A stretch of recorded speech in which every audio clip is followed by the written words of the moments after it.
a nostalgic look at my love for mountains, views, and virtual memories. Hello everybody! So last month I hit my 4th decade on this earth. Junior hit his first, and my little Jewel doubled her age too. A full month for us. Now that it's past, I'm feeling a bit nostalgic, looking back at times past, at the things that shaped me. One of those things I look back to most fondly is my love of nature. Hiking mountain trails, pitching a tent on a windy ridge, camping on a mountaintop where the clouds sit with us, taking in those vast panoramas that make you feel both tiny and infinite at the same time, and breathing that crisp air that feels like medicine for the soul. There's something sacred about a mountain view. I've always chased them in real life, and I realized that, surprisingly often, I do the same in video games. Skyrim, my quarantine escape. The first time I actually noticed was when the world closed down during COVID quarantine. I'm not one that needs much social contact, but what I found I missed is nature. City walls felt like cages, and nature seemed to be something I could only remember. So, it was like Skyrim became my virtual mountain refuge. Climbing snowy peaks, hearing the wind howl over the tundra, finding a hidden campfire under the stars, or a cozy shack in which to spend the night. I remember seeing all the scenery Skyrim has to offer through fresh new eyes, absorbing it all in. It felt more than escaping into a game, it was therapy.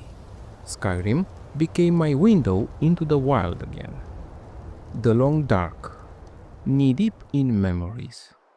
After realizing this, I also started seeing the winter season with different eyes. Winter holidays are a time when it's customary to go back to the roots. Carols, traditional cakes, typical adornments, even old games to replay. Here, there's the Long Dark, a game that brings me back to the winters of my youth, in cantonments up in the Carpathians, where I'd trudge through knee-deep snow on narrow forest trails. With the air so sharp, every breath felt alive.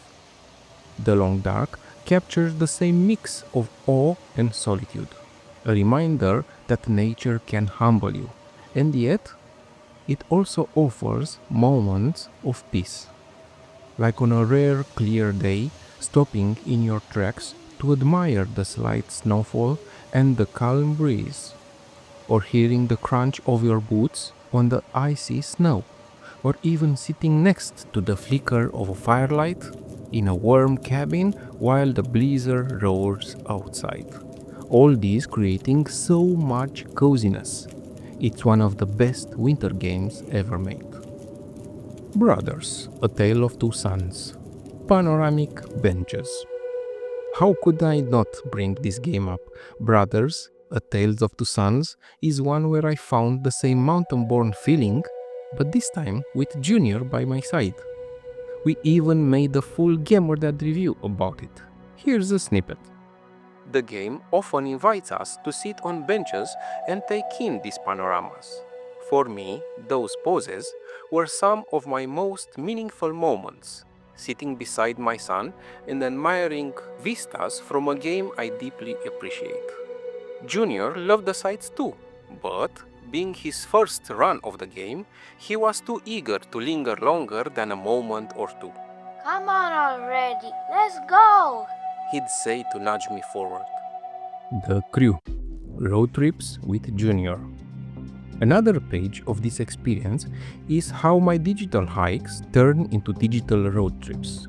The Crew 2 became a father-son world exploration game. Even if it was just the USA, the map was huge. We'd take scenic mountain rally routes, race along forest trails, and explore long, winding roads that felt both freeing and intimate. Junior mostly loved the thrill, the speed, the jumps and the dust.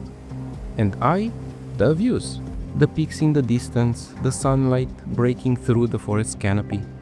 But together we found a balance and a rhythm, stopping at the fuel station, at burger shops, at cabana resorts, playfully role-playing, making these feel like real journeys just without leaving home. EuroTruck Simulator 2, the road less traveled.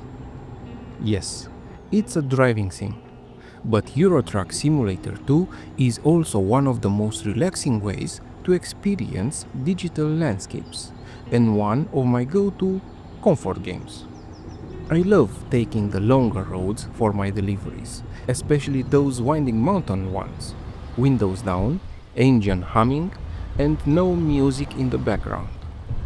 There's something deeply relaxing about cruising through virtual versions of real places, admiring the way light hits the cliffs of a mountain or how panoramic views open up after a corner, or just admiring small mountain towns with cozy houses.